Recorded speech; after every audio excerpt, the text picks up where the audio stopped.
Dow Jones Industrial Average blew past the historic 50,000 mark on Friday, climbing nearly 2.5%, while the S&P 500 gained about 2%, and the Nasdaq added more than 2%.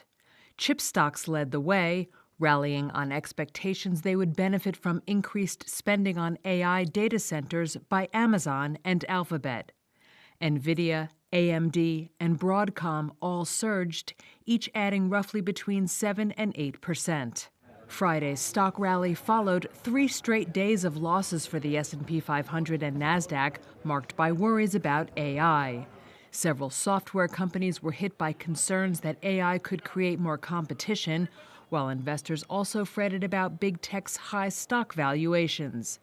Chris Brigatti is Chief Investment Officer at SWBC.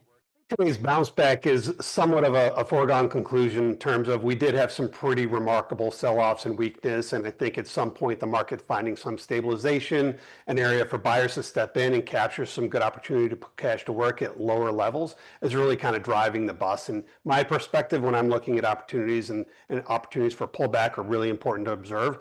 We have one of those right now. I don't think it's necessarily over completely, but I do think there's opportunity in the space.